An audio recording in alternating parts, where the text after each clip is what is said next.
네, 12.3 내란 그리고 119 폭동으로 우리 국민들께서 정말 큰 상처와 트라우마를 겪고 있습니다. 앞으로 이것을 어떻게 치유하고 어떻게 정상국가로 나아갈 수 있을까요? 그 길에서 여러 질문들이 있어서 오늘 특별하게 함세용 신부님 저희 스튜디오에 모셨습니다. 신부님 어서 오십시오. 네, 반갑습니다. 취재 편의점 저희가 문 열고 바로 신부님 모시고 그리고 오늘 신부님 모시는 것 같습니다. 고맙습니다. 네.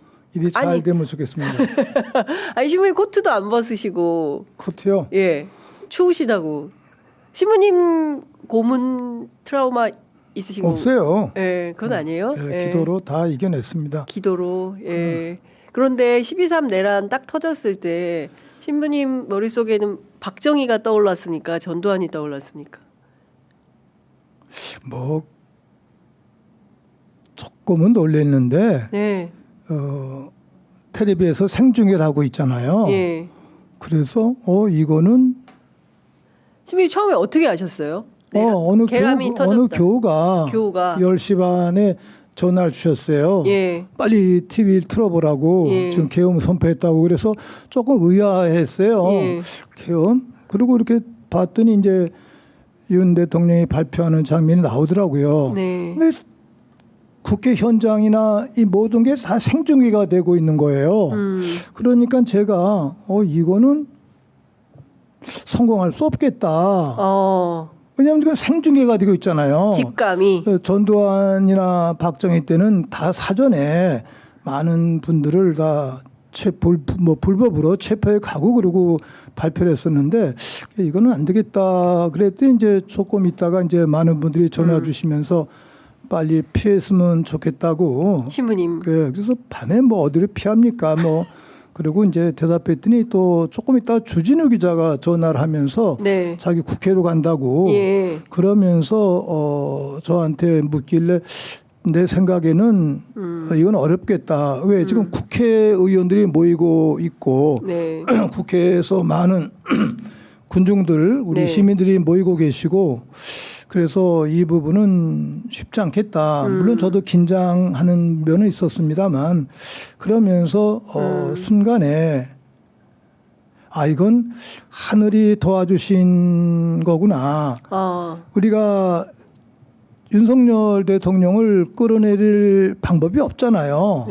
여러 가지. 근데 그건 자기 스스로 자기 무덤을 판 거니까 이 부분은 뜻밖의 역사적 변수 속에서 하느님의 손길이 작용했구나. 뭐 그런 생각하면서 기도 올리고 1시 1분까지 국회의장 우은식 그 의장이 이제 계엄 해제 요구안 가결할 때까지 지켜보면서 늘 화사기도를 바쳤어요.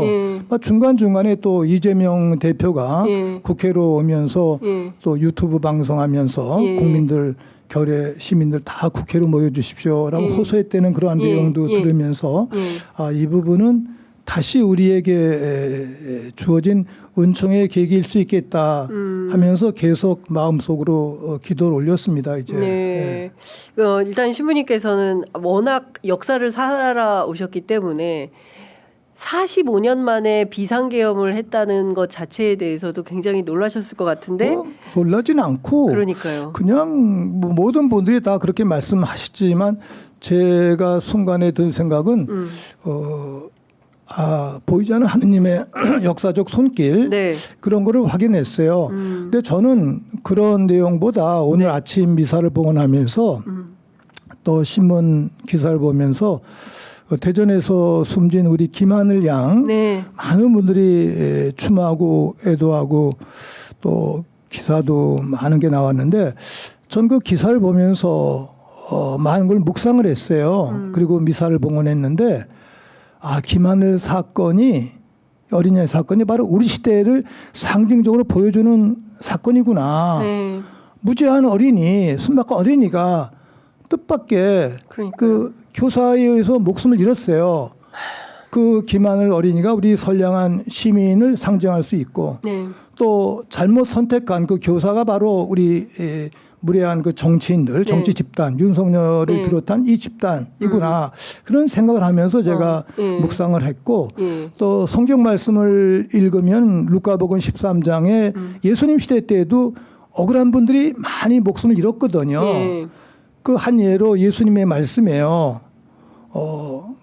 갈릴레아 사람들이 성전에 예물을 바치러 왔다가 빌라도가 그냥 죽여버린 거예요. 성전에 모인 사람을. 근데 그렇게 죽은 사람 사건을 아냐 질문하시면서. 그리고 예루살렘 실로암 탑을 쌓다가 18사람들이 탑이 무너져서 또 이렇게 목숨을 잃었어요. 그 사건을 말씀하시면서 예수님께서 그 시대의 아주 사건이죠. 바로 그렇게 목숨을 잃은 분들이 여러분보다 더 죄가 많아서 그런 줄 아느냐. 그렇지 않다. 여러분도 진정으로 회개하지 아니하면 더 큰 변을 당할 수 있다. 이게 예수님의 해석이고 루카복음사가의 기록이거든요. 네.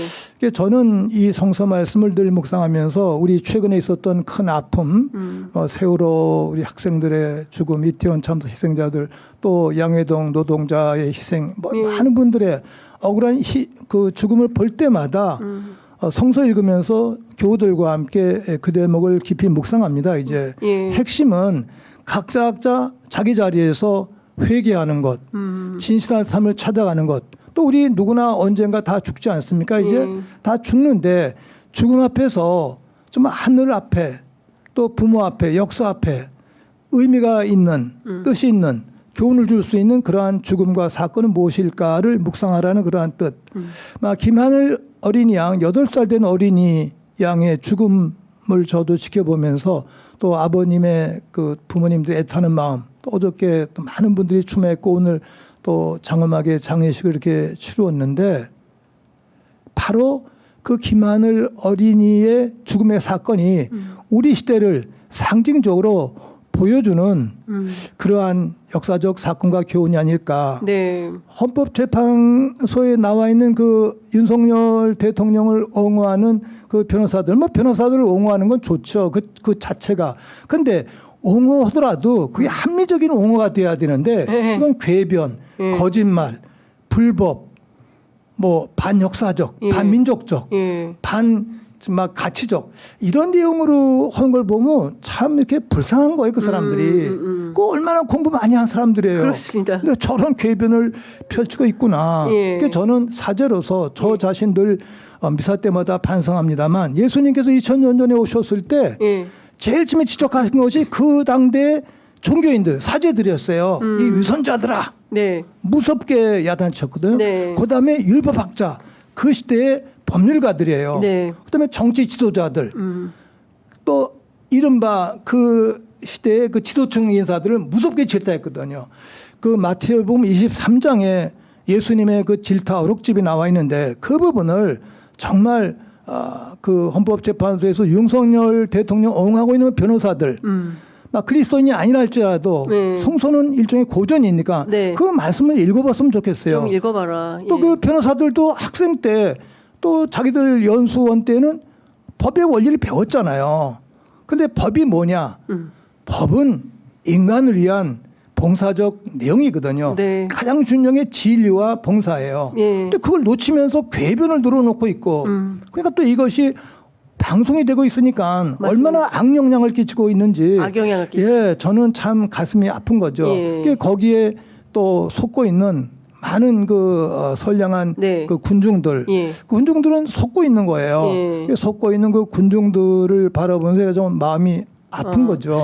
이 시대에 근데 이건 누구 한 사람의 탓이 아니라 저를 포함한 우리 모두의 시대의 탓, 시대의 병, 시대의 진단, 이 시대 정신을 우리가 바로 찾아가야 되겠다 생각하면서 제가 1945년 해방 당시에 그 일을 제가 목격은 못했습니다만 역사를 통해서 제가 배웠을 때 민족이 해방이 되었는데 그 해방의 기쁨이 미국과 소련의 그 점령에 의해서 안 되고 더군다나 우리나라 해방된 우리나라에서 이른바 옛날에 그 중앙청이라고 불렀던 그 현장에 올라갔던 그 국기는 우리나라 국기가 아니라 미국 성적이었어요. 네.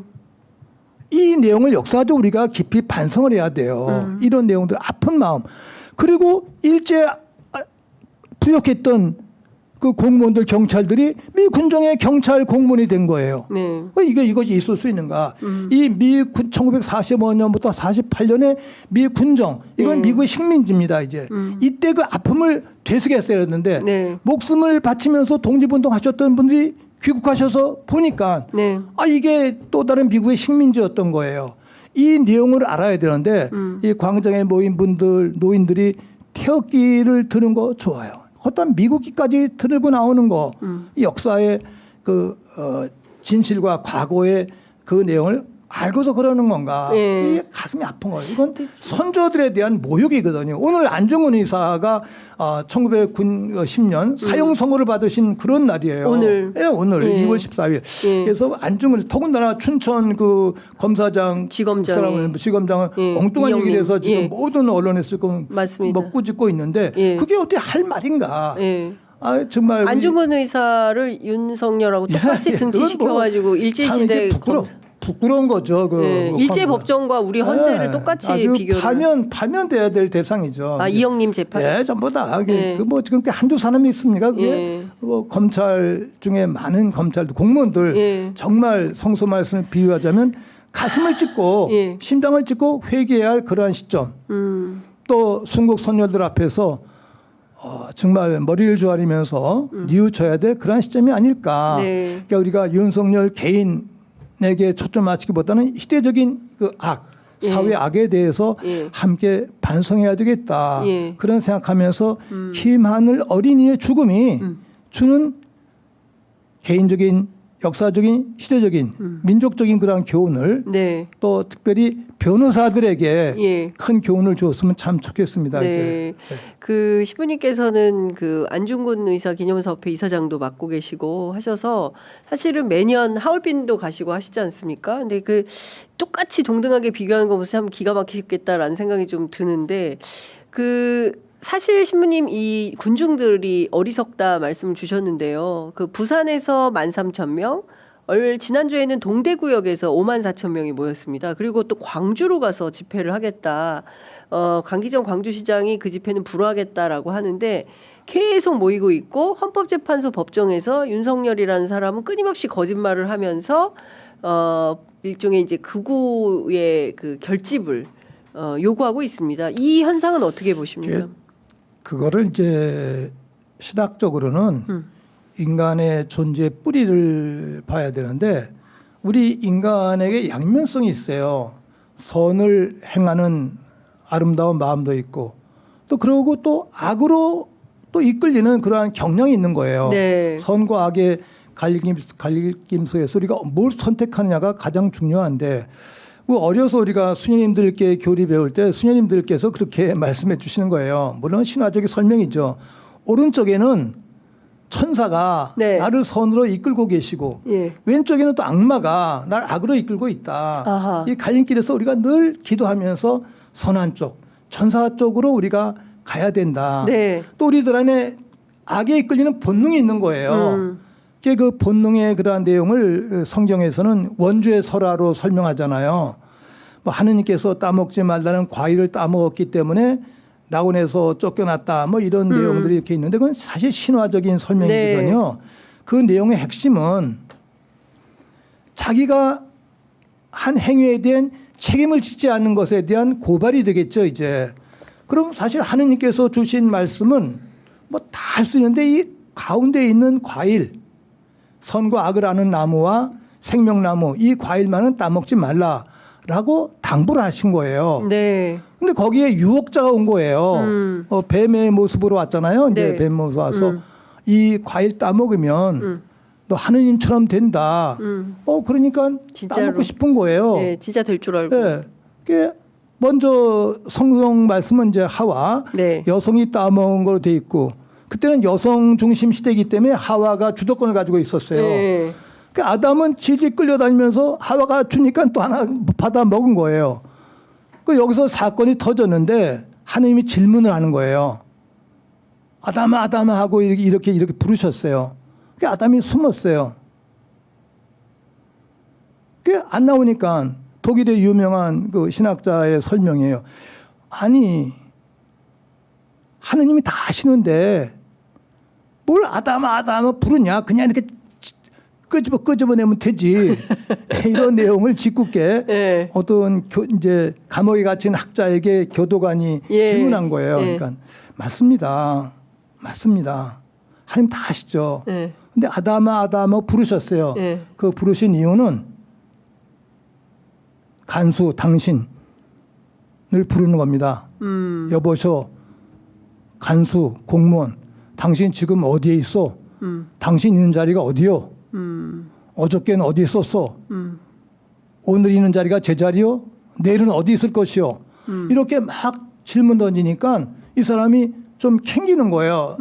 알았어 하고 이제 피해 갔다는 그러한 내용인데 마틴 부버가 이제 고백한 내용인데 네. 하느님이 아담아 너 어디 있느냐라고 물으신 그것은 아담을 찾는 것이 아니라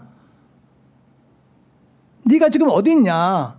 너의 자리를 알아라. 그 질문은 바로 오늘 살고 있는 우리들에게 던지는 질문이라는 거죠. 네. 우리 각자에게 너 어디 있느냐. 내가 있는 자리가 바른 자리냐. 라는 그러한 질문. 이 성서의 실존적인 해석을 우리가 깨달아야 되겠죠. 이제 이런 식의 내용 교훈이 하나 있고 그다음에 아담은 핑계를 대는 거예요. 하느님이 짝져 주신 하와가 따줘서 먹었습니다. 그 하와 너는 왜 먹었냐? 저 뱀이 사탄이 줬습니다. 핑계를 대는 거예요. 헌재에서 지금 딱 그러고 있는 거예요. 가장 큰 죄라는 거죠. 예. 이게 원죄. 남 핑계 대는 게. 예, 바로 그거를 지금 우리 역사 현장에서 우리가 보는 거예요. 지금 보고 있죠. 이게 지금 성서의 사건이 지금 재현되는 거예요. 원죄의 사건이 지금 재현되는 현장입니다. 이게. 아니 지금 헌법재판소에서 내란숙의 윤석열이 내가 그런 게 아니라 김용현이가 바로 그것이 가장 큰 죄다라는 것이 성서적 해석인데 저는 우리 현실을 보면서 창세기의 원죄의 현장이 지금 재현되고 있구나. 그러니까 성경은 과거 이야기가 아니라 늘 재현되고 있는 우리들의 이야기, 현실의 이야기예요. 네. 이게 성경의 실존적 해석이 되겠죠. 이제 예수님 2000년 전에 돌아가셨잖아요.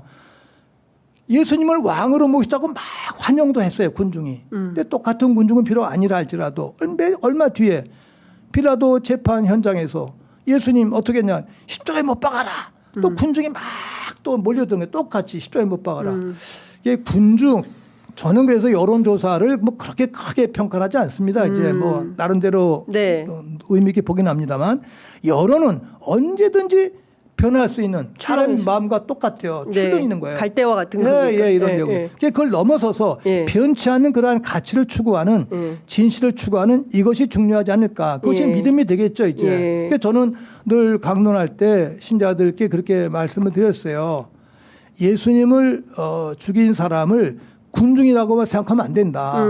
바로 매 시대마다 우리 모두가 바로 무죄한 사람을 죽인 죄성이 있는 것이다. 그래서 이런 현실 속에서도 우리가 이제 서부 법원 그 폭동을 볼 때도 저 가슴이 좀 아팠어요. 아프면서도 한편 이게 우리의 모습이구나.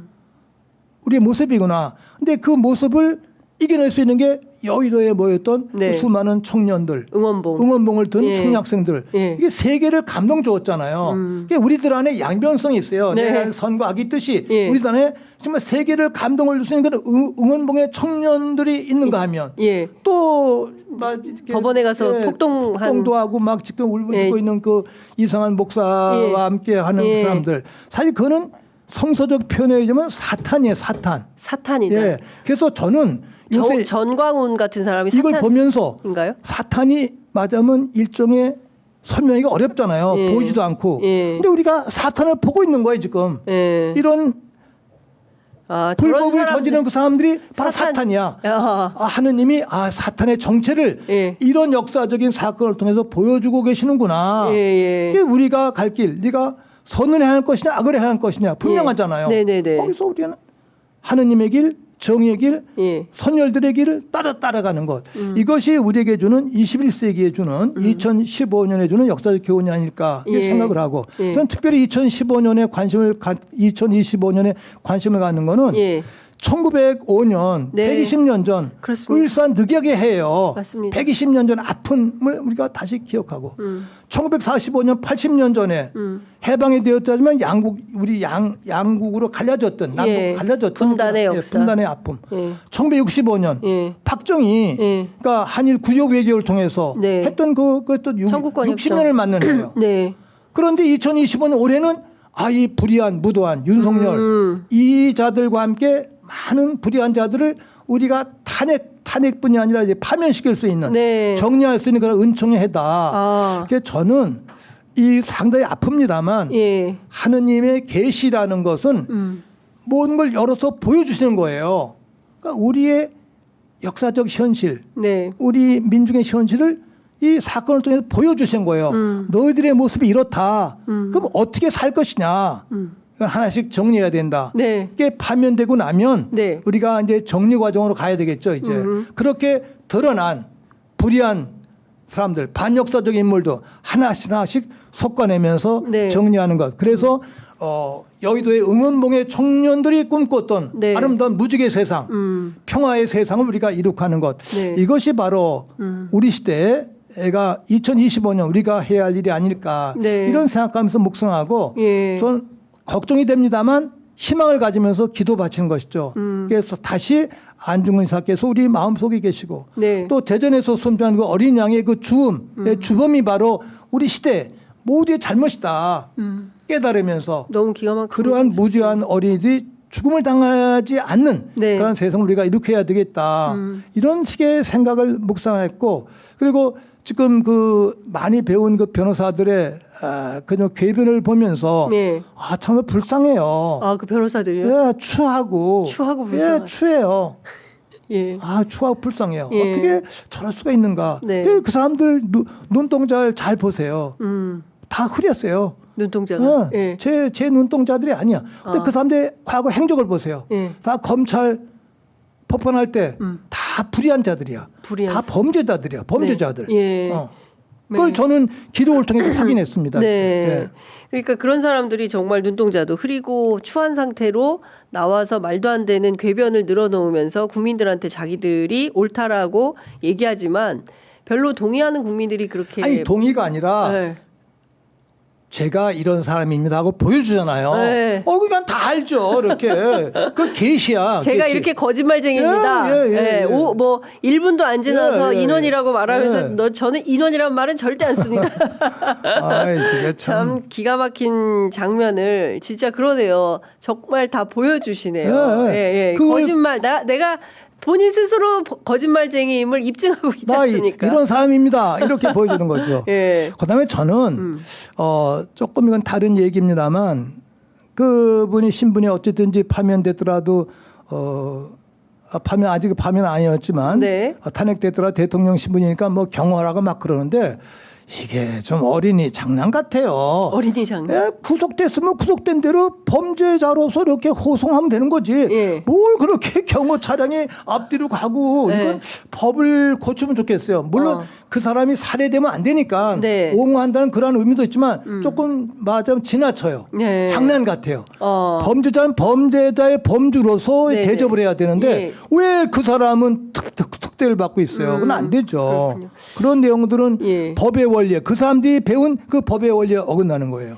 신부님 혹시 어제 그리고 오늘 보도된 한겨레 신문 MBC 보도에 노상원 수첩이라는 게 나오지 않았습니까? 예. 거기에 보면 그 수거 대상에 뭐 정치인뿐만 아니라 언론인들 그리고 뭐 천주교 정의구현 사재단 신부님께서 만드신 87년 6월항 그게 다 해서 죽이려고 했었다라는 계획이 있었던 건데요. 그게 수첩에 나왔지 그걸 우리가 몰라서 여태까지 이승만, 박정희, 전두환 다 그 자들이 그렇게 한 건데 그까지 뭐 수첩 좀 나왔다고 그거 가지고 아니 언론이 그걸 몰라서 여태까지 다 알았잖아. 네. 보도하지 않았는데 이제 뭐 그게 나왔다고 호들갑을 떨고 있어요. 네. 나는 언론 자체가 다들 언론인들 가슴을 찌고 반성해야 돼요. 네. 자기들이 아는 거 글을 여태까지 안 쓰고서 이제 그까지 수첩 쪼가리 나왔다고 뭘 그거 가지고 보도하고 난리예요. 이승만 때 더 네, 했고 웃겨요. 그거. 박정희 때 더 했고 전두환 때 더 했다. 그 시대를 살아온 시부님 보시기에 그까지 수첩 조그만 게 나왔다고 뭘 그 호들갑을 떠냐. 예. 예, 그런 계획은 늘 있었다. 예, 있어요. 예. 근본을 찾으면 좋겠어요. 예. 그다음에 뭐 많은 분들이 말씀하셨습니다만 네. 언론이 뭐 중립 보도해야 되니까 다 보도한다 그러는데 본질을 해야 되는데 예를 들어서 윤석열 대통령이 발표했던 개헌 문건의 핵심 문건이 이런 거다 그런 걸 계속 해줘야죠. 문건 문건은 없어져 버렸어. 네. 다른 거 가지고 뭐 봤냐 안 봤냐 쪽지 썼냐 안 썼냐 그까지 건 핵심이 아니잖아. 예. 그 사람이 텔레비전에 와서 발표했던 그 문건 포고령. 개헌문 포고령을 보면 다 알잖아요. 예, 어떻게 뭘 조사를 해요? 뭐가 조사가 뭐가 필요해? 네. 예? 아니 군인들이 여의도에 들어가고 다 봤는데. 유리 깨고 그랬는데 예. 뭘 조사해? 그래서 예. 사실 법의 내용들은 제일 하차원적인 거예요. 어린이 장난도 아니고 그거 시간 낭비죠. 국고 들여가지고. 네, 그 뭐 하는 거냐라는 생각이 좀 걸 드셨습니다. 시부님께서 말씀하신 대로 어쨌든 그 헌법재판소가 다음 주에 한 길 정도 하고 그리고 대통령 윤석열에 대한 파면 결정 내릴 가능성이 높다라고 다들 예측을 합니다. 시부님도 그렇게 보십니까? 우리 결의가 다 이미 파면했습니다. 온 결의가 이미 역사가 파면했습니다. 역사가 파면했다. 네. 예. 그러면 시부님 그 앞으로 우리가 어떤 나라를 만들어야 되느냐. 시부님께서 아까 1905년 을사늑약부터 말씀을 좀 주셨습니다. 그런데 사실 여기서부터 성찰해야 되고 일제 강점기를 겪고 분단을 겪고 남북이 전쟁을 하고 군사독재를 겪고 민주화를 하고 이 전체의 역사에서 민주화를 했지만 특히 촛불혁명 이후에 문재인 정부에 상당히 큰 기대를 걸었지만 개혁이 자초되고 그러면 새로운 정부 때는 또 어떻게 할 거냐. 이 기대와 실망이 있는 분들이 걱정을 하고 계세요. 시부님 어떻게. 문재인 대통령이 며칠 전에 이제 인터뷰에서 밝히긴 했습니다만 너무 늦었죠. 그게 뭐 사과가 너무 늦었다고 보세요. 사과도 늦고 네. 또 어제 보니까 또 체포자명단에 문재인 대통령 대통령까지 포함이 되어 있더라고요. 그래서 제가 보고 웃었어요. 네. 이게 진짠가 하면서 네. 웃었는데 네. 좀 정치인들이 좀 진실했으면 좋고 사실은 우리 역사관이 정치 해석이 잘못된 게 민주당이 진보당이 아니에요. 민주당은 진보가 아니다. 원래 민주당이 보수당이에요. 그래서 저는 늘 얘기할 때 민주당이 건강한 보수당이 되면 참 좋겠다. 저 국민의힘 같은 거는 전 정당도 아니고 저건 뭐 뭐예요, 신부님? 정당도 아니고. 아니 친일파 집단의 후예죠. 친일파 독재 이승만 박정희 전두환의 후예들이잖아요. 그렇죠. 예. 그런 역사적인 맥락을 우리가 좀 정리해 볼 필요가 있을 것 같은데. 예. 근데 우리는 뭐 지금 국민의힘이 보수당이고 민주당이 진보당이라 자꾸만 그러는 거예요. 민주당은 태생서부터 네. 원래 진보당이 아니었거든요. 근데 우리 거짓 가치관이 있는 거예요. 거짓 우리 안에. 가치관. 예. 그래서 보수와 진보의 가치를 우리가 다시 확인할 필요가 있는데 제가 신앙이니까 신학적으로 말씀드리자면 스위스 출신의 한스킹이라는 신학자가 계세요. 네. 아주 대단한 신학자시고 이 한스킹이라는 신학자는 2년 전에 돌아가셨는데 스위스 출신으로서 스위스의 신학자 또 칼 발트라고 개신교 유명한 신학자에 대한 은총의 논문을 쓰셨어요. 개신교와 가톨릭은 좀 이렇게 반대 적대 관계에 있었던 그러한 시대였어요. 그런데 신학 공부를 하면서 칼 발트의 은총론과 가톨릭의 은총론, 바오로 사도의 은총론이 바로 같은 것이다. 논문으로 쓴 거예요. 그걸 자기 스승한테 갖다 바치고 그 칼 발트가 가톨릭 신학자 신부 후배의 책 서론 추천사도 써준 일이 있었는데 그 한수경 신부님이 늘 얘기할 때 한국에도 79년에 오셨었어요. 그래서 제가 한수경 신부님께 신부님은 대단한 진보적인 신학자시고 저는 그냥 교회에서 봉사하는 평범한 보수적한 사제입니다. 신부님이요? 네. 아이 무슨 나 신부님이? 보수예요. 함세웅 신부님 보수라 그러면 사람들이 아니에요. 아니라고 생각할 것 같아요. 그랬더니 그 신부님 말씀이 예. 야, 나 보수야. 그 신부님이 그러시는 거예요. 아 정말요? 그래서 신부님이 어떻게 보수였더니 야, 보수가 뭐냐? 라틴어로 콘세르바토르. 그러니까 영어 컨서브. 예. 컨서브는 보존하고 보수, 지킨다. 진보는 프로그레시스트. 예. 앞으로 나간다잖아요. 예수님이 누구냐? 예수 하느님의 말씀을 잘 간직하고 지킨 가장 모범적인 보수주의자다. 예수님이 하느님의 말씀을 간직하고 지키면 앞으로 나아가게 되어 있다. 보수와 진보가 같은 거다. 아하. 보수가 수구 꼴통이 아니다.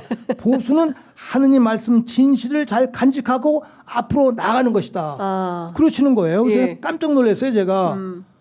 그래서 제가 그 다음부터 그 공부를 하면서 한수경 신부님 말씀 많이 전하고 또 기자들 만날 때마다 그 말씀을 전해드렸어요. 네. 나 가톨릭 사실에서 나 보수주의자입니다. 하느님 말씀을 간직하고 지키는 사람입니다. 그러면 공동체를 위해서 앞으로 함께 나가는 겁니다. 네. 근데 그걸 안 써주시는 거야, 기자들이. 그거 써줘야 되는데. 저희가 오늘 보도를 하고 근데 우리가 진보와 보수의 가치가 한국이 썩었어요. 왜곡돼 있다. 왜곡된 거 아니라 아주 잘못된 거야. 잘못됐다. 어떻게 저런 당이 국민의힘이 보수예요. 저거는 반민족. 반역사예요. 저 보수 아니에요. 그것도 우리 민주당의 뿌리를 보면 저거 보수예요. 한민당에서부터 나온 보수. 근데 이게 우리나라는 이상하게 진보 보수가 일그러진 거예요. 가치관이. 그러니까 여기서부터 틀린 거예요. 그래서 저는 늘 할 때 민주당이 더 건강한 보수가 되어서 우리나라를 잘 지키고 앞으로 나오면 좋겠고 그다음에 이른바 진보 노동운동 농민운동 또 하는 이런 환경운동 하시는 분들 이 진보인데 지금은 민주당과 손을 합해서 일단은 이 거짓된 저당을 몰아내고 나서 깨끗이 청산하고 나서 그다음에 이제 진보 정당 해야 되는데 뭐 흔한 말로 진보는 뭐 분열돼서 망한다 그러잖아요. 근데 그런 말을 우리가 깨야 돼요. 정말 진보가 힘을 합해서 아름다운 역사 이룩한다. 이걸 보여줘야 되는데 이걸 못했는데 저는 그 역사에서 하느님은 항상 은총의 기회를 주시는 거예요. 근데 이 기회를 포착하지 못할 때 우리가 대가를 치르는데 문재인 대통령 시절에 촛불혁명 다음에 그 박근혜 대통령 탄핵에 함께했던 그 당시에 그 국회의원들 한 30-40명 됐잖아요. 그분들을 껴안고서 문재인 정부가 나가야 되는 거예요. 탄핵 연대를 했었어야 됐다. 그때 그런 말이 있었다가 나중에 없어졌어요. 자신 있으니까 그걸 포기한 거예요. 그러니까 하느님이 너희들 철 안 났구나. 그래서 혼내주신 거예요. 기회를 주신 거를 포착을 못한 거예요. 빠삐형 영어에게 나와요. 빠삐형이 억울하게 감옥에 갇혔는데 아무리 해도 탈출할 수가 없는 거예요. 근데 하루는 꿈을 꾸는데 하느님께서 막 야단치시는 거예요. 빠삐형한테 재판에서. 너 죄를 많이 졌다가 막 빠삐형이 항의라는 거예요. 제가 무슨 죄가 있습니까? 항의했더니 이놈아 너 게으른 죄 식별하지 못한 죄 선택하지 못한 죄 이러고 하느님이 막 야단치시는 거예요. 잠에서 딱 깨어났어요. 그 높은 탑에서 바닷가에서 그 야자수 나무가 수없이 떠내려오는데 떨어지기만 하면 사는 거야. 거기에 타면. 그게 수없이 기회를 주는데 너는 그걸 포착을 못했다. 그걸 깨닫고 떨어져서 나중에 탈출했다는 그러한 이야기.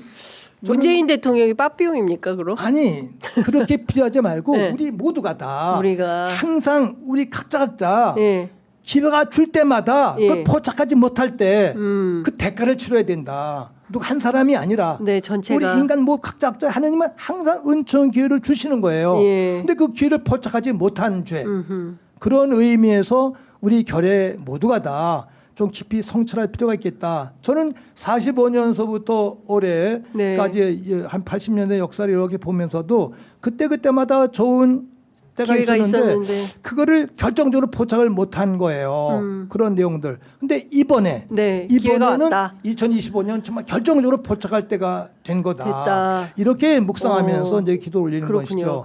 그러면 이제 이 파면이 끝나면 조기 대선이 열리는데 말씀 주신 대로 연대가 또는 새로운 정치 환경이 어떻게 이루어져죠. 이루어져요? 꼭 해야 되죠. 그건 뭐 우리 시대 우리 결의의 책무고 그거를 못하면 우리는 모두 다 벌 받아야죠. 이제 이렇게 좋은 기회도 포착하지 못한 너희들은 자격이 없어. 그러니까 우리 결의 모두가 뭐 진보든 민주당이든 누구든 간에 다 연대해서 이 적시를 잘 포착하는 그러한 그 결의가 돼야 되겠죠. 그러면 이것이 우세하면 아주 자연스럽게 이른바 그 수구 또 지금 아주 깨닫지 못하는 많은 분들이 깨닫게 돼 있는 거예요. 그다음에 예를 들어서 서부 지원에 그 들어갔던 분들 좀 사건을 보면서 마음이 아팠지만 이게 우리들의 모습이구나, 나의 모습이구나, 우리 현장의 모습이구나. 그러니까 우리 안에 양면성이 있잖아요. 그 응원봉의 청년들의 아름다운 모습, 세계를 감동시켰던 그러한 선의 모습도 있고, 지금 뭐 태극기 성조기를 들고 그냥 궤변에 움직이고 있는 그러한 대중도 있고, 나 이런 건강한 대중이 이러한 불건강한 대중을 능가할 수 있는, 누를 수 있는 그러한 성숙한 시대를 우리가 만들어야 되겠죠. 그러한 전환점에 우리가 와 있다라고 생각하면서 제가 기도 올리고 저도 성경 읽을 때마다 매일매일 새로운 시작으로서 결심을 하는 것이죠. 이제.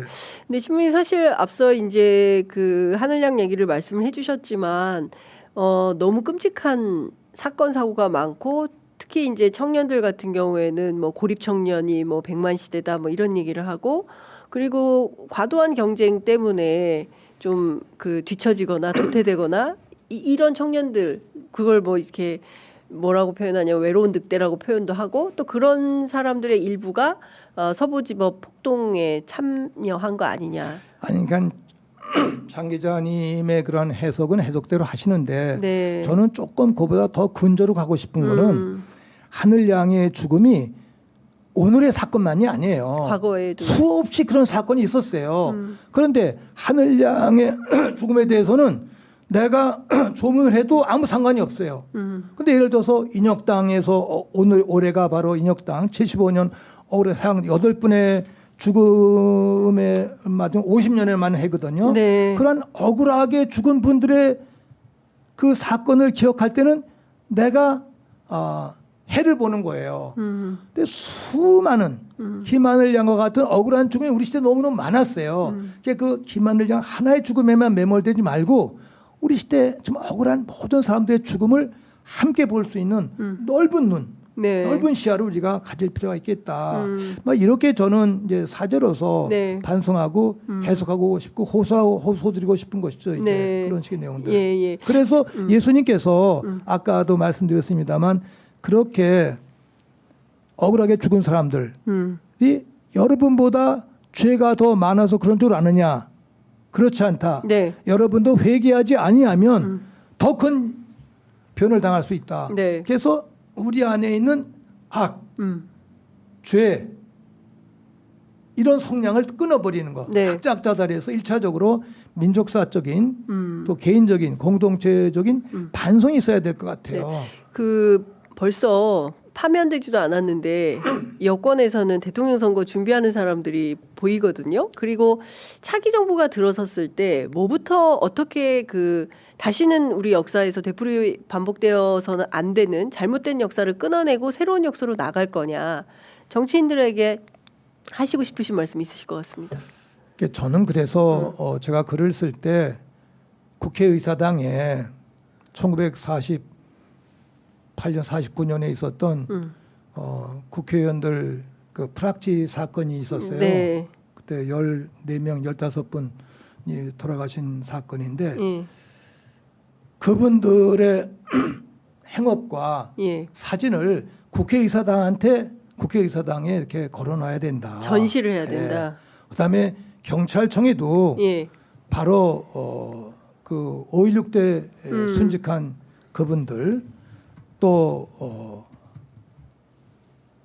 자유당 이승만 때 그 부정선거를 폭로했던 그 박재표 순기용이라든지 이런 분들을 우리가 모셔야 된다. 네. 정말 역사의 과정 속에서 목숨을 걸고 진실을 외쳤던 그러한 분도 우리가 되새겨야 되는데 네. 우리가 너무 형식적으로만 기억을 하고 있는 것이죠. 이제 이런 그래서 좀 뿌리를 찾아가는 그러한 식의 근원적인 작업이 필요하지 않을까 네. 이런 생각하면서 저는 2025년 역사를 잊지 말고 역사를 네. 상기하고 그 역사에서 우리가 배울 점 뭔지. 있고 네. 요새 제가 또 의열단의 김원봉 선생님과 같이 했던 윤세주 열사 예. 그 전기 소설을 보고 있는데 예.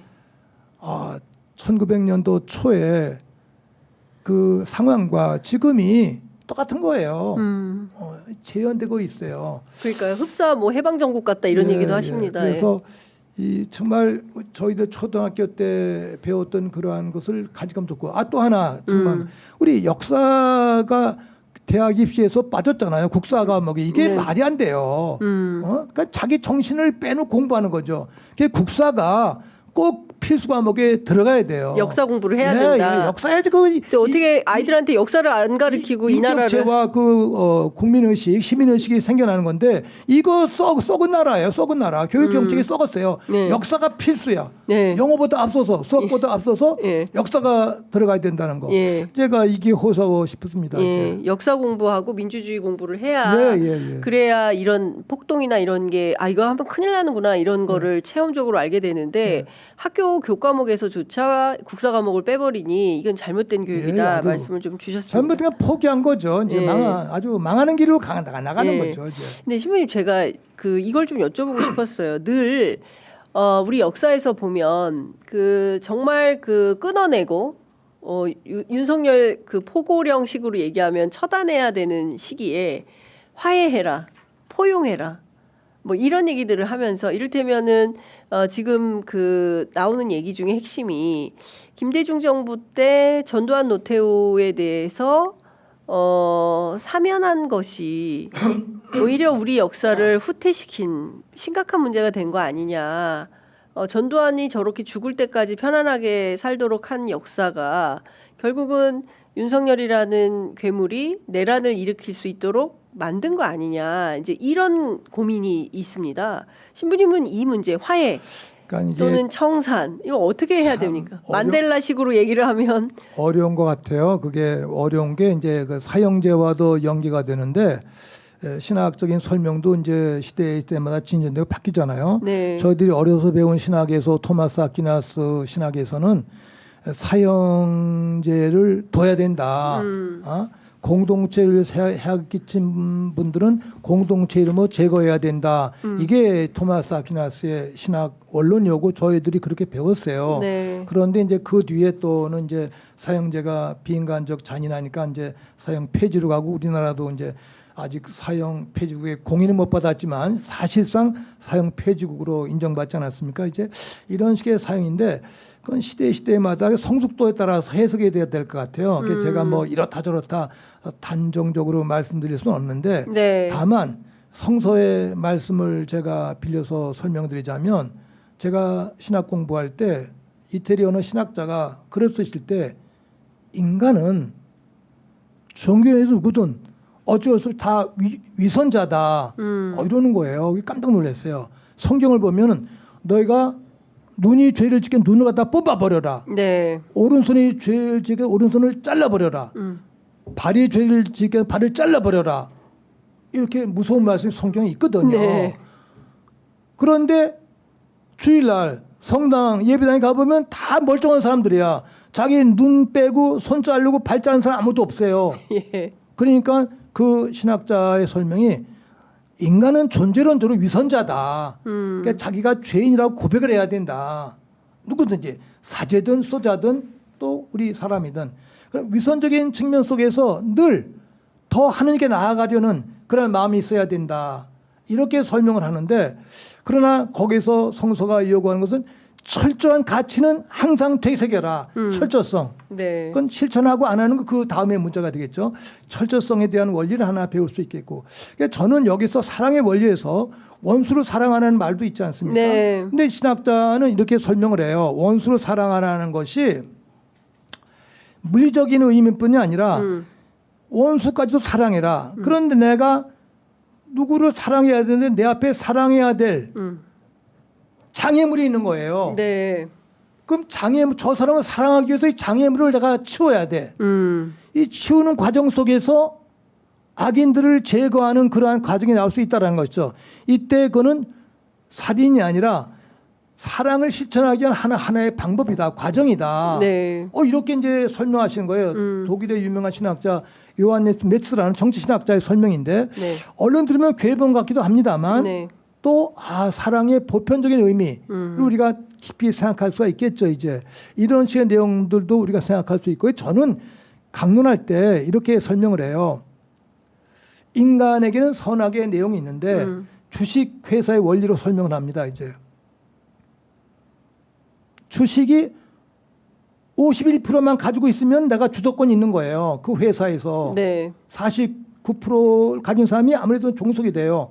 그러니까 우리 안에 이기심이 49, 51%가 이웃사랑, 헌신. 헌신의 가치가 항상 우선하도록. 네. 그런데 요게 1, 2% 차이면 되다. 근데 성인들은 반대죠. 항상 60대 40, 70대 30, 90대 어떤 분은 99대 1. 네. 그게 애착이 1이고 이웃에 대한 사랑이 더 많으면 그게 사실 살신성인의 삶에서는 성인들이 되겠죠. 이제. 네. 그래서 제가 강론할 교우들한테 51%는 이웃사랑, 헌신을 해라. 49%는 내 것을 가져도 좋다. 네. 근데 그것이 넘어서지 말도록 해라. 근데 지금 우리 시대는 너무 욕심, 자기 이기심 이게 강한 거예요. 자본주의의 논리가 그런 거 아닙니까? 자본주의를 우리가 깨야 된다는 것이 욕심을 깨야 되는 것이죠. 그러나 욕심을 다 깰 수가 없어요. 그럼 당신을 갖되 49%만 가져라. 51%는 사회를 위해서 공동체를 위해서 내어놓아라. 네. 이게 이제 제가 주식회사 원리를 통해서 예, 강론해. 그러면 조금 신자들이 편안하게 들으세요. 예. 다 내놓으려면 어떻게 다 내놓아요? 다 내놓으면 49%는 예. 가주세요. 예. 51% 정도만 내놓으시면 좋습니다. 이렇게 제가 설명하죠. 그렇군요. 그러니까 신부님 말씀을 들어보니까 역사 앞에 우리가 어떻게 해야 되나, 그리고 또 이제 이후에 파면 이후에 또 새로운 나라를 어떻게 만들어야 되나, 특히 이제 위정자들은 또 뭘 어떻게 해야 되나, 이제 이런 여러 가지 생각이 이제 드는 것 같습니다. 저는 응원봉에서 또 하나 배운 게요. 이제 강론도 했습니다만 우리가 갑오 농민 전쟁 때는 축창을 들고 네. 그냥 돌멩이로 싸웠잖아요. 네. 근데 물론 이제 성공 못했습니다만 또 4.19 때 이승만 독재 때에는 청년 학생들이 주로 돌을 네. 막 던지고 또 박정희 전두환 이후에는 그냥 화염병을 막 던졌어요. 그러네요. 예. 불도 지르고 예. 그다음에 촛불 예. 나왔어요. 예. 근데 이 모든 걸 종합한 게 응원봉인 것 같은데 그 응원봉에도 차이가 있어요. 예. 대표는 크고 예. 중간이 있고 이렇게 있어요. 차등이 예. 있고 색깔 차이도 있고 예. 있는데 여의도에 모여서 그 응원봉의 모든 차등이 다 깨진 거예요. 아하. 평등. 평등. 7, 80년대 때 민주화운동에서 보면 그 당시에도 대학생들 보면은 다 자기 대학교 자랑스러운 대학에 배지 달고 다녔어요. 민주화 운동 과정에서 독재와 싸우면서 80년대 들어서서 예. 이 대학생들의 학교 배지 배지가 문화가 없어진 거예요. 70년대는 배지 달고 나와서 예. 대학생들이 대학생 다 대학에도 배지가 있었어요. 있었죠. 있고 다 이화여자 대학교는 또 색깔이 있어요. 예. 각 대학마다 학교마다. 달랐어요. 예, 그걸 보면서 예. 알고. 근데 이제 그런 게 없으니까 평등을 지향하는 문화가 아름다운 문화다. 예. 근데 우리가 이 그리스도교도 그렇고 세례도 평등의 원리거든요. 만민 평등. 네. 이 평등을 지향해야 되는데 예. 아직 여기까지 가톨릭 교회도 예. 완전하게 못 다가갔어요. 예. 이게 평등의 원리를 지향하는 응원봉. 여의도 응원봉의 문화는 예. 무지개와 함께 평등을 지향하는 가치. 아. 이것이 가장 아름답고 평등을 지향하는 것이 민주주의의 원리고 예. 또 아름다운 세상의 원리가 되겠죠. 이제. 예. 바로 그리 향해가는 여정인 것 같아요. 예. 근데 신부님 진짜 그 해석은 지금까지 들어보지 못한 최초의 해석입니다. 죽창이 예. 돌멩이로, 예. 돌멩이 화염병으로, 화염병이 촛불로, 예. 촛불이 응원봉으로. 예. 와, 그러네요, 진짜. 예, 그렇게 해서 이른바 시민혁명의 역사가 발전돼 온 거네요. 예. 그래서 이제 이승만의 경찰국가, 예. 박정희의 중앙봉조부 독재, 예. 그다음에 전두환의 군사 독재, 예. 그다음에 80년 이후에 이건데 이 뜻밖의 검찰 괴물, 예. 윤석열의 괴물, 예. 이걸 정리하면 이제 아름다운 예. 평등 공동체가 이룩할 수 있다. 네. 여기서 검할 때 이게 마지막 잘못된 종교인들, 이 네. 썩은 사람들은 이제 다 몰아내야 그러니까 되겠죠. 저 그거 좀 여쭤보고 싶었어요. 명진 스님께도 여쭤봤었는데 명진 스님하고 신부님 말씀하시는 맥락이 확실히 성직자들이 좀 다르신 것 같습니다. 명진 스님도 왜 걱정을 하느냐. 그 올해부터는 찬란한 구군이 이제 스님이시니까 구군이 열리는 해다야 이제 2025년은 이제 그런 말씀하셨는데 신부님도 이제 약간 그 카톨릭 교회와 또 불교의 원리가 다르니까 이제 서로 설명하는 내용은 다르지만 맥락은 다 있는 것 같습니다. 전망이 밝은 거죠. 좋죠. 2025년 네. 뱀같이 슬기롭고 비둘기처럼 순박해라. 네. 이게 성서 말씀이거든요. 예. 제가 늘 그걸 호소하는데 뱀이라는 게 사실은 뭐 징그러운 동물이지만 예. 이제 성서에서 어쨌든 이 악마의 화신으로 나왔잖아요. 예. 근데 저는 이 관념으로 들었던 그 악마를 우리가 봤어요. 악마를 보았다. 예, 이게 윤석열 일당들 이거 다 악마잖아요. 예. 악마 관념이 아니야. 예. 우리가 봤어. 실존하는 악마. 예. 예. 봤기 때문에 제거하기도 쉽잖아요. 예. 악마에. 예. 그 중에 저는 가슴이 아픈 게 그 군인들 중에 그 누구예요? 그 장군 하나 곽종군. 네, 사령관. 그 특전사령관인가. 네. 참 그분 모습 보면서 가슴이 아프더라고요. 안타깝고 정말 참된 군인이야. 참된 군인이야. 그런 분들 자기가 흐트러지지 않게 해서 메모를 해놓고서 어떤 말도 하잖아요. 그런 군인을 짓밟게 한 이 무도한 악마 같은 대통령. 네. 이게 가슴이 아픈 거예요. 그런데 저는 특별히 그 특전사 군인들 또 여의도 왔다 상처받던 모두 젊은 군인들에게 네. 위로와 용기를 드리고 싶어요. 여러분들에게 그 탓을 준 게 바로 우리 시대의 탓인데 걱정하지 마시고 아름다운 세계를 우리가 함께 꿈꾸면 좋겠습니다. 네. 광주 학살을 체험했기 그 군인들이 할 수 있었잖아요. 안 했잖아요. 안 했죠. 그만큼 성숙된 군인들이에요. 근데 명령에 따르는데 명령 내린 자. 저는 윤석열 대통령이 김재규 중앙정보부처럼 결단이 분이 돼야 돼요. 김재규 부장이 그러셨잖아요. 내 부하들 내 명령을 따랐을 뿐입니다. 내가 책임지겠습니다. 네. 이분들 전부 다 살려주십시오. 네. 그리고 나를 조금 더 살려달라. 왜? 내가 살고 싶어서가 아니라 내가 부정부패자를 다 안다. 명단이 다 있다 내가. 네. 그게 재벌, 뭐 정치인들, 부정부패자들 내가 정리하겠다. 예. 정리한 다음에 나 스스로 목숨을 끊겠다. 그분이 그랬어요. 네. 그런데 바로 김재규 부장이 돌아가신 지 이제 45년이 되는 그 해에 네. 이 정리할 때가 온 거예요. 이 기회에 네. 이제 싹 정리할 수 있는 예. 그런 은총에게. 예. 저는 김재규 부장의 그 유언이 예. 2025년 올해 예. 실현되는구나 이렇게 해석하면서 네. 김재규 장군의 그 결단 되새깁니다 이제. 그렇군요. 네. 예. 어쨌든 이제 신부님 말씀은 2025년은 은총의 해다. 네. 예. 과거의 묵은 우리 역사에서 꼭 해결되어야 할 여러 가지 그 이제 과거에 잘못된 거악들을 청산하는 그런 해가 되어야 한다 말씀 주셨습니다. 이제 시간이 다 돼서 신부님 끝으로 꼭 하시고 싶으신 말씀 한 말씀 듣고 마무리하겠습니다.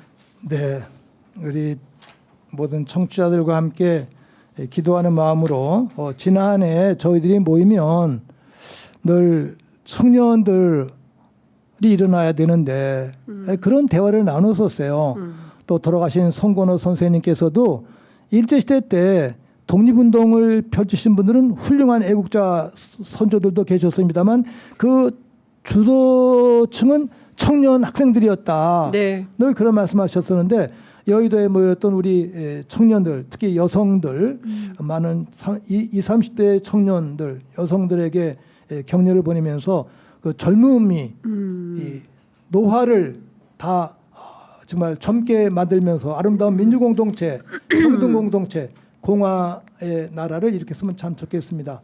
비둘기처럼 우리가 순박하지만 또 뱀처럼 슬기로운 삶을 살면서 아름다운 공동체 꼭 이룩하고 불의한 자들 내리쳤으면 좋겠습니다. 하느님 불의한 자들을 제거시켜 주시고 아름다운 공동체 일으켜 주십시오. 성령 안에서 우리 주 그리스도를 통하여 비나이다. 아멘. 신부님 지금 이거 종교 방송인가요? 막 이렇게. 어머니 예. 제사 올리는 마음, 차례 올리는 마음으로. 예, 시청자분들께서 좀 당혹스러워 하시는 것 같습니다. 근데 원래 함세웅 신부님께서 좀 정치나 또 그 사회 현상들에 대해서 분석을 많이 해주시는데 오늘은 각별하게 좀 이제 성직자로서 교회 안에 원리로 설명을 좀 하시고 싶다고 말씀을 하셔가지고 저희가 이제 쭉 들었는데요. 좀 낯선 분들도 많이 계신 것 같습니다. 하여튼 신부님 오늘 말씀 정말 잘 들었고요. 건강하시라는 댓글이 제일 많습니다. 예, 좋은 말씀 감사합니다. 감동입니다. 이제 이런 의견들도 많이 있고요. 함신부님 말씀 들으니까 희망이 보입니다. 이런 말씀도 있으십니다. 신부님 오늘 말씀 잘 들었고요. 애청자들 청원대로 늘 건강하시고 저희가 또 봄에 건강한 모습으로 다시 뵐 수 있기를 기도하겠습니다. 저도 기도라는 말이 바로 나오네요. 오늘 말씀 잘 들었습니다. 고맙습니다. 고맙습니다.